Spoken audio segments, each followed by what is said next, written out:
Nevada Wier, Santa Fe, New Mexico. Here we are. Thanks for having us to your beautiful studio. Over the garage, right? Second story? Well, no, actually this part is over the garage, but I extended it as far out and as far up as the zoning would allow me, so I could, have a place to print and show my work. Okay, so this is our companion podcast to the Santa Fe Photowalks episode. You live and work in Santa Fe, New Mexico. You have for several years, though you're rarely here, usually traveling, right? Yeah, but Sort of. Not several years, like decades. Decades, yeah. right. Yeah. Just for starters, for people who are not familiar with you, talk about some of the places you've been. Just, it's all on the wall. Where have you been? Oh, well, up until recently, I travel internationally almost every single month. And I specialize in Asia. So I've spent a lot of time, I lived in Kathmandu in the 70s, and I spent a lot of time in Nepal trekking and in Central Asia, because I was a trekking guide at that time as I was beginning photography. And I also spent a lot of time in Southeast Asia and Myanmar, and I began getting assignments for that region. But I also have traveled a lot to South America and, so many places. I don't count countries. I like going back places because you see the place differently, so I have the luxury of going back a lot of places. Okay, so we're now the day before Halloween, right? We're speaking the day before Halloween. If I followed you correctly, I understand you were in Mexico recently and in Africa. Yes, my first trip in a long time, and I was in Kenya on a walking safari, and then I was in Mexico teaching a workshop.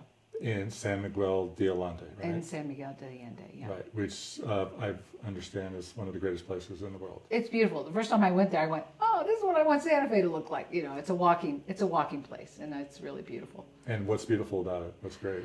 Well, it's just the old colonial buildings and the cobblestones, and there's always a festival. There's always something happening. People are out on the streets, and people wear color, and and open. It's just so friendly. So it was nice to be back there. And you were teaching a photo workshop there? I was teaching a workshop for the Santa Fe photographic workshops, yeah.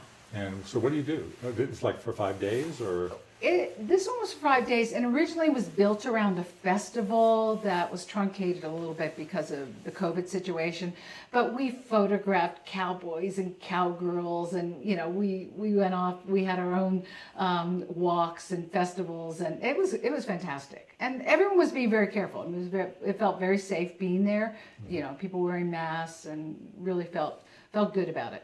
Now you do a workshop for the Santa Fe workshop here in town as well, like portraits, I believe? Well, I've been teaching with the Santa Fe workshops over 20 years.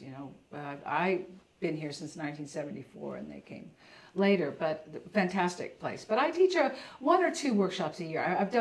I do like a travel workshop usually, or a more intensive, like working on projects. And I also work for them in Cuba and then in San Miguel del Allende. Okay, so for all those people watching and listening who say, wow, what a life. I want this, to get paid to travel and take pictures. This is the dream. So how did it all happen for you? Well, I came to Santa Fe in '74 right after college. I went to a really small college in Arizona, and I was a city girl from DC, but I fell in love with the outdoors, and I became a rock climber and a kayaker. And I moved here because there was an Outward Bound school here. And that's when I started photography. I built a dark room in the basement of the Outward Bound school. And I spent every spare moment in the alchemy of the dark room. I mean, it's magic, isn't it? Seeing a print come out of the stop bath, and of course you're reeling out, kind of drunk on toxic fumes.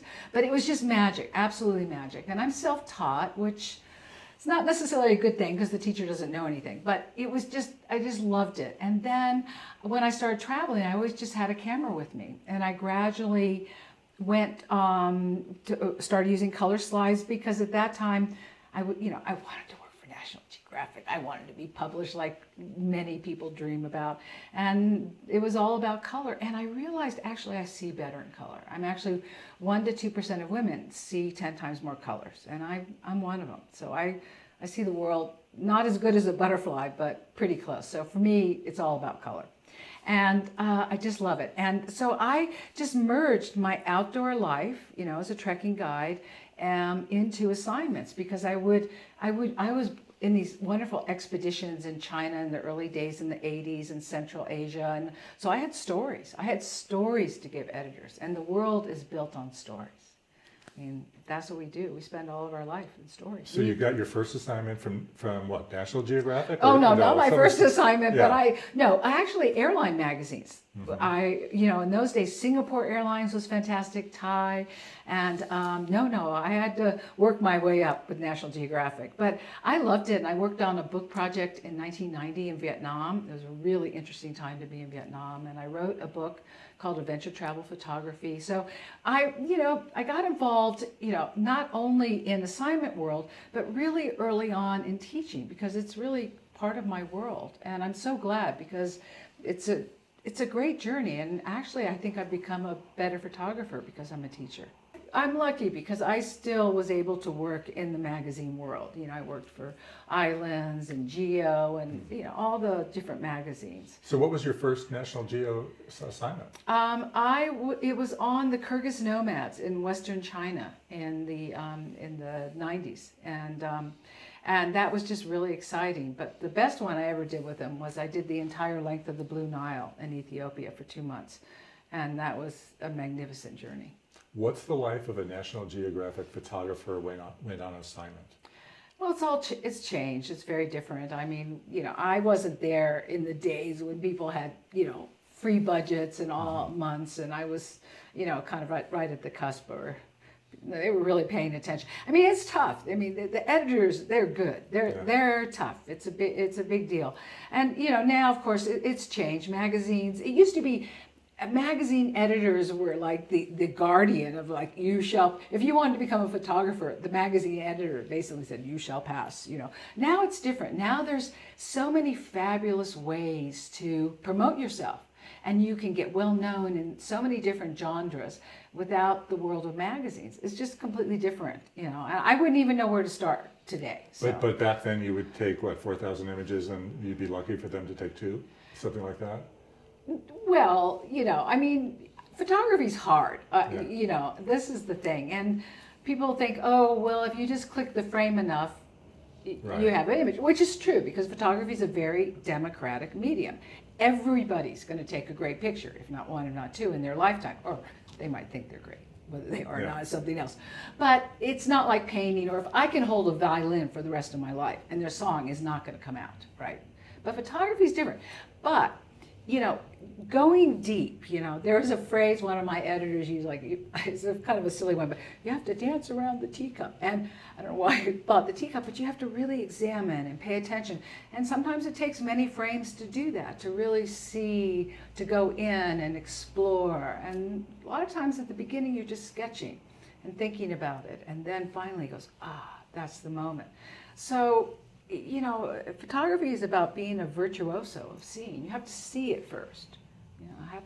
And you have to imagine it, because we can photograph in ways that we don't see. So it's just the subject. And then this is what's hard, is that I have great subjects, right? Because I'm going all over the world, amazing festivals. But I have to make a great image. It can't be, oh, interesting person, click. Oh, beautiful sunrise, click. It has to be something special, like a snowflake. So if you find somebody really interesting in one of those countries, how do you work it? Depends. Depends on the person, depends on what they're doing. It depends on whether I have to spend time with them to get them to open up and relax, because I love photographing people. And some people, I can just merge with immediately, and other people, especially tribal people, just have to spend more time. I've gone into places where I haven't even brought out my camera for a day, because I just had to get to know people, and they had to get to know me. So it really depends on the situation. What's your gear? What do you take with you? Well, I've worked with a lot of different equipment. I started off with this big view camera, and then I went to Pentax and Olympus, and eventually in digital. I think my first digital camera was Canon. I'd switched from Nikon at that point.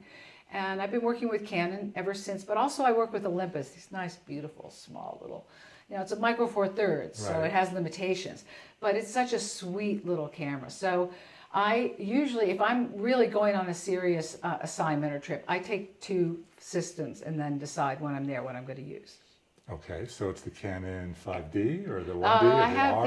I'm using mirrorless now. I love mirrorless. I think it's a game changer. Yeah. I love it. I love the flip out screen. It's not just about that. Being able to see the exposure through the viewfinder. And, you know, I work a lot also with converted cameras that just photograph infrared light.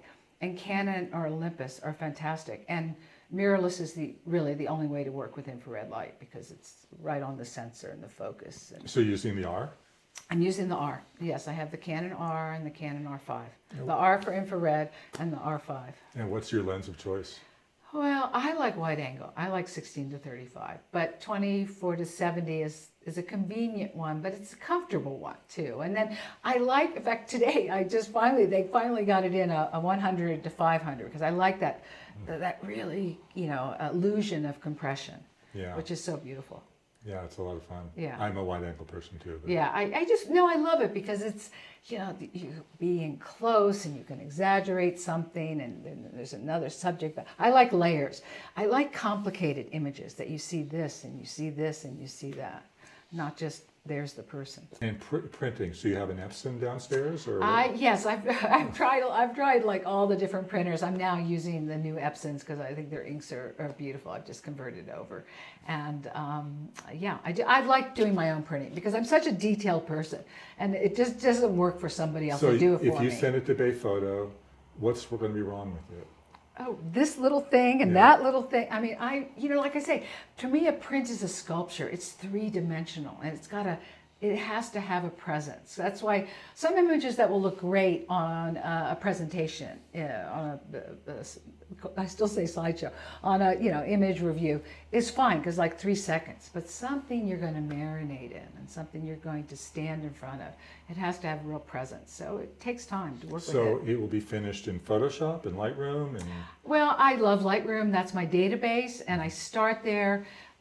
I process differently for presentations, you know, Zoom or, you know, some kind of a talk, a keynote or so forth. That I can mainly do in Lightroom, but when I really want to do fine detail, burning and dodging, I use Photoshop, multi-layers, yeah. And that's what you're doing is burning and dodging? Yeah, burning and dodging. You're doing levels and curves. You know, and all that? I'm a traditionalist where you have to understand that I rarely crop my images because I was brought up with here's the slide, and you couldn't say to an editor you got to crop it or like you're fired. And I also do not remove any content. I don't remove a wire. I don't remove a piece of trash. The gotcha crowd is just too intense, and also it's a challenge for me. So I want to get it right in the camera as much as possible. And so I work a lot with saturation and working with color and burning and dodging, but I don't change a sky out or get rid of this wire or put this person in and take that person out. Have you seen the sky replacement tool in Photoshop? I've seen them all. No, it's great. And if somebody else wants to do it, it's fine. But I work enough at a computer that I have like parameters of where I'm going to work. No, I just was surprised at how good it was. It's so good. Usually they come out with this thing and I say, it doesn't really work as well as they say it does. Yeah, no, it's great. And the new Lightroom they just came out with is phenomenal. They finally, you know, you're able to almost do layers there and have, you know, masks. And I think it's absolutely brilliant. I love Lightroom. I've been involved with Adobe from the beginning. You know, I've been in a number of their promos. And I just think it's an absolutely brilliant program. Now, are you shooting on a smartphone as well? A little bit, not a whole lot, you know, to be honest. But it's the camera that's there. So like I've been doing a lot of hiking around here, which is, and that's what I usually take with me along with my infrared. So you have an iPhone or an Android? Or? I have an iPhone, yeah. Which one? I have the new 13 that I haven't quite 100% mastered yet. Well, I could show you a few things. Yeah, exactly. So it's just, you know, brand new for me.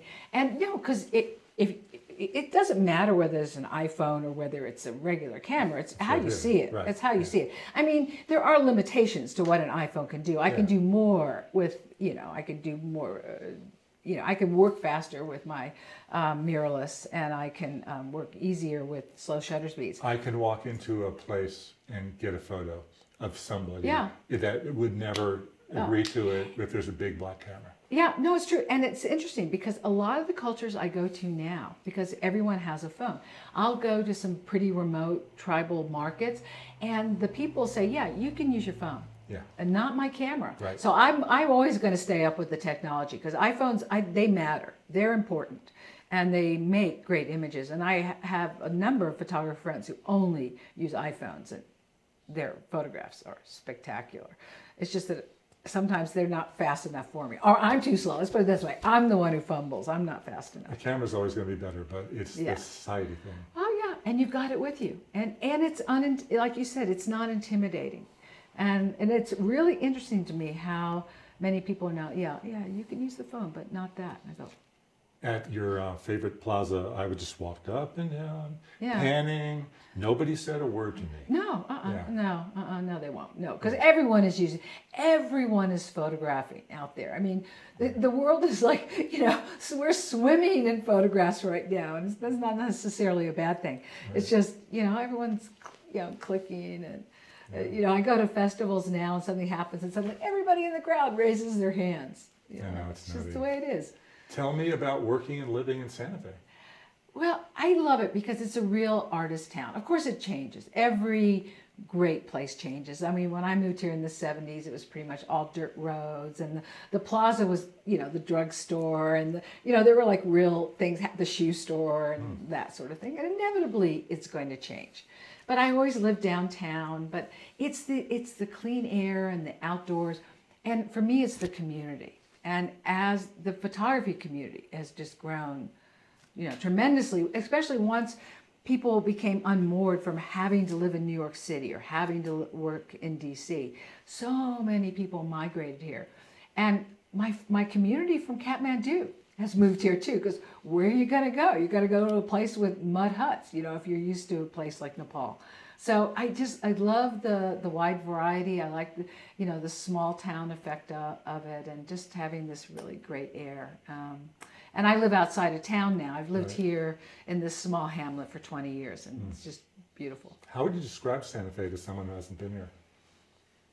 Well, it gets described in so many different ways. I think of it as it's an art town. It's an art. You come here for the air and the art. You come here to, you're breathing in this fantastic 7,000 feet, rarefied air.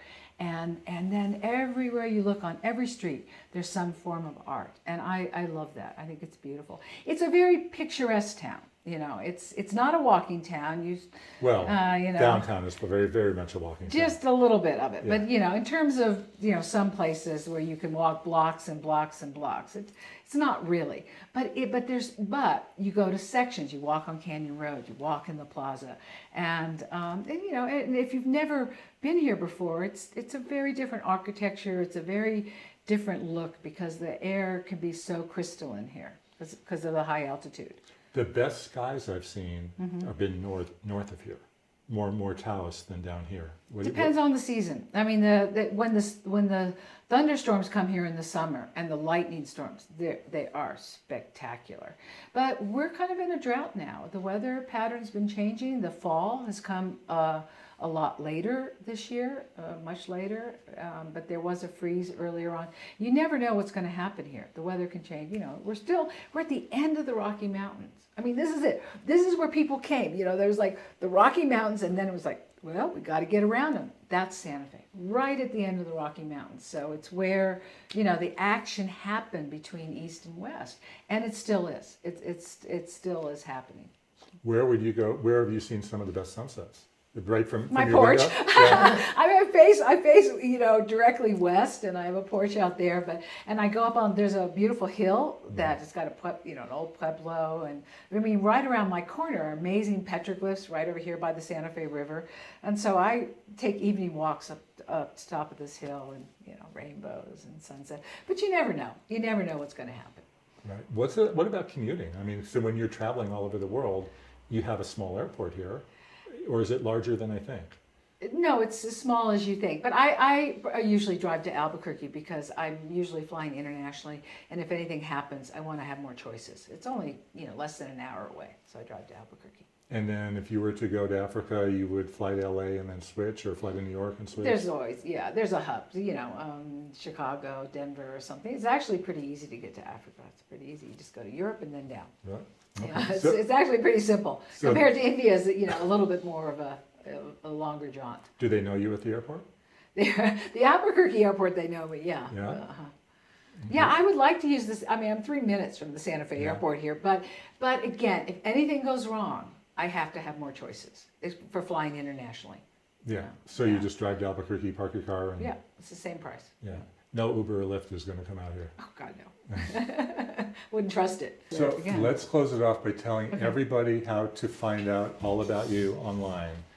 Very simply, NevadaWier.com. Yes, but the weird part is interesting. It's I'm at the, Are you I or I'm E? you cannot put D at the end. WIER. So all the rich and famous, Bob and Peter, they're WEIRs, but I'm Nevada WIER.com. Okay. Yeah. And how did you get the name Nevada? My father. Yeah. Was he a loved it. fan of the state? I don't know. He died when I was very young. I just, it's my middle Uh-huh. middle name, and I've adopted it as my primary name, and it's such a great name. And have you shot there? I worked on a book in Las Vegas once, called Planet Vegas, but it was very interesting. So I have, and they got very confused by my name. They didn't. One guy was like, "You're Nevada Wier. I thought you were a power company," Yeah. And I once gave a talk in Nevada, Missouri. So, but it's a great name because people remember it. They remember it. And that's helpful. And you've been to WPPI and all those sort of things a million times. Yeah. Well, I've been to a few of the conferences and things like that. It's a nice get together. So. How do you like Vegas? Well, I liked it when I had an assignment there. My casino was Circus, which was really fun. Oh boy. Yeah, because we had permission to photograph in the casino, Mm-hmm. so that was really fun. So I had a good time, and I photographed a snow leopard actually, having a milkshake and French fries in a Okay. drive-in.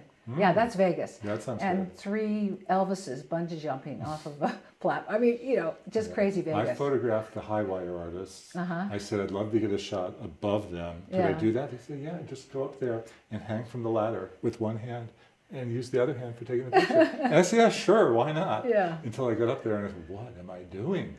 Right? And then how am I going to get back up the ladder again? But I did it. You did it, yeah. You find a way. Your internal spirit Yeah.